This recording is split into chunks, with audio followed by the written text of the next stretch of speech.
Hi friends, आज मैं आपको परियों के मेले की एक कहानी बताने वाली हूँ।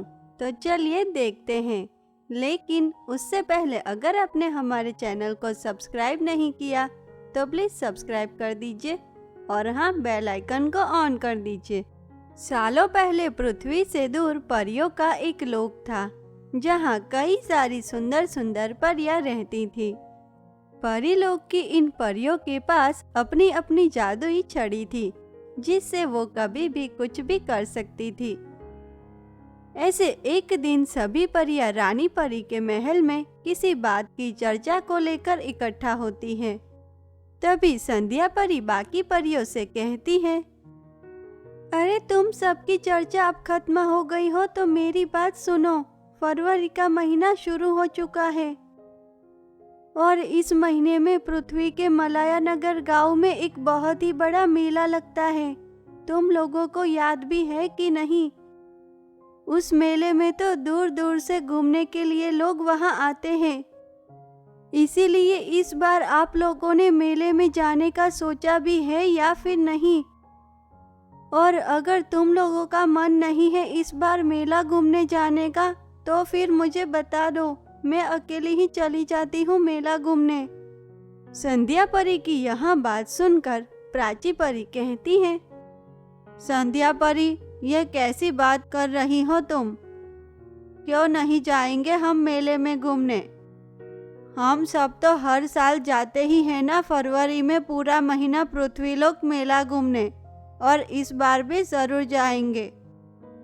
तुम सब अब पृथ्वीलोक जाने की तैयारियां करो, ठीक है? 2 दिन बाद हमें निकलना है पृथ्वीलोक जाने के लिए। इतना बोलकर सभी परियां वहां से निकल जाती हैं और पृथ्वीलोक जाने की तैयारियां करने लगती हैं। देखते ही देखते 2 दिन बीत जाते हैं और सभी परियां अपनी अपनी जादुई छड़ी और सामान के साथ पृथ्वीलोक जाने के लिए निकल जाती हैं और कुछ ही समय में सभी मलाया नगर गांव में पहुंचती हैं।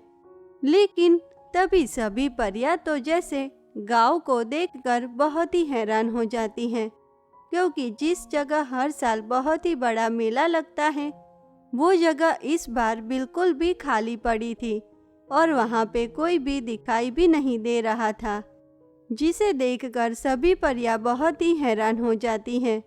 तभी संध्या परी बोलती है, अरे ये क्या, इस जगह पे ही तो हर साल बहुत ही बड़ा मेला लगता है ना दोस्तों, तो फिर इस बार ये जगह ऐसे खाली क्यों पड़ी है? और यहाँ पे कोई भी दिखाई भी नहीं दे रहा। कहीं कुछ गड़बड़ तो नहीं है ना? हमें पता लगाना चाहिए दोस्तों। संध्या परी की यह बात सुनकर सभी परियां इस बात का पता लगाने की कोशिश करती हैं कि तभी सभी परियों की नज़र एक विशाल पेड़ के नीचे बैठे मुकेश नाम के एक लड़के पे जाती है। मुकेश को देखकर संध्या परी तुरंत ही उसके पास जाकर कहती है, मुकेश, इस महीने में तो गांव में बहुत ही बड़ा मेला लगता है ना, तो फिर इस बार वो जगह पूरी खाली क्यों है?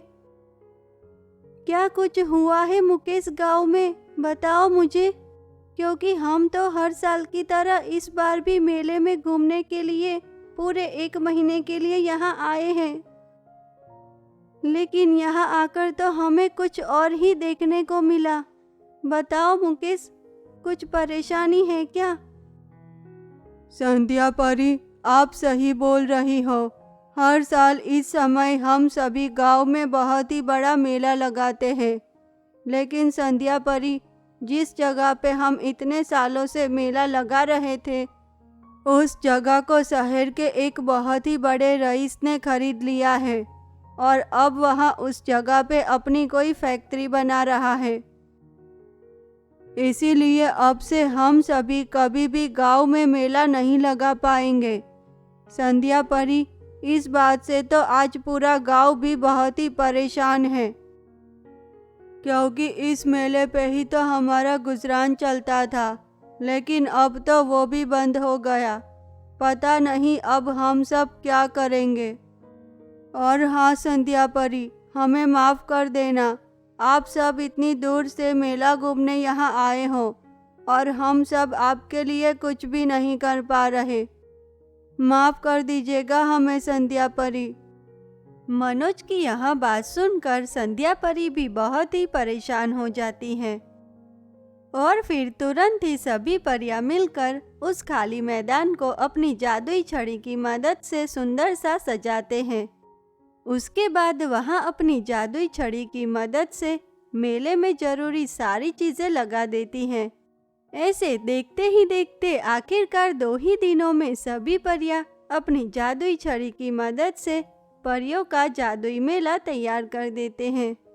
उसके बाद सभी परियां मनोज और गांव के बाकी लोगों को वहां बुलाते हैं और उन्हें परियों का जादुई मेला दिखाते हैं, जिसे देखकर सभी तो बहुत ही खुश हो जाते हैं। तभी संध्या परी फिर से कहती है, मनोज, अब से तुम सभी को परेशान होने की जरूरत नहीं है, क्योंकि हम सभी परियों ने मिलकर अपनी जादुई छड़ी की मदद से परियों का जादुई मेला बनाया है। इसीलिए अब से तुम सभी यहाँ फिर से अपना अपना काम शुरू कर सकते हो। और हाँ, ये हम परियों का बनाया हुआ जादुई मेला है, इसीलिए इस मेले की चीजें ना ही कभी खराब होगी और ना ही कभी खत्म। मनोज, हम सब तो इतने सालों से मेला घूमने यहाँ आते हैं, इसीलिए हमने अपने हिसाब से मेले में ज़रूरी सारी चीज़ें तैयार तो की हैं। लेकिन फिर भी अगर अभी भी तुम्हें इसमें किसी भी चीज़ की कमी लग रही है तो बताओ हमें। नहीं नहीं संध्या परी, ये आप कैसी बात कर रही हो? ये मेला तो हमसे भी ज़्यादा सुंदर है। संध्या परी, लगता है लोग तो हमारे मेले से भी ज़्यादा पसंद करेंगे आपके इस मेले को। हम सभी आपका बहुत बहुत धन्यवाद करते हैं। आपने हमारी इतनी मदद की, हमारे लिए अपनी जादुई छड़ी की मदद से दिन रात जागकर मेला तैयार किया। संध्या परी, ये मेला आप परियों ने मिलकर बनाया है ना, इसीलिए इस मेले का नाम रहेगा परियों का जादुई मेला। ऐसे इतना कहकर मनोज और गांव के सभी लोग परियों का धन्यवाद करते हैं। उसके बाद सभी उस मेले में फिर से अपना अपना काम और दुकानें चलाने लगते हैं। वहीं दूसरी तरफ सभी परियां भी गांव के लोगों की मदद करके बहुत ही खुश होती हैं और फिर सभी परियां भी खुशी से मेले में घूमती हैं और मेले का मज़ा लेती हैं। तो दोस्तों, कैसी लगी आपको परियों के मेले की हमारी ये कहानी? अगर आपको हमारी ये कहानी पसंद आई हो तो हमें कमेंट करके ज़रूर बताना। और हाँ दोस्तों, हमारी इस चैनल को लाइक, शेयर और सब्सक्राइब करना ना भूलें। तो चलिए मिलते हैं ऐसी ही एक और नई अनोखी कहानी के साथ। तब तक के लिए धन्यवाद।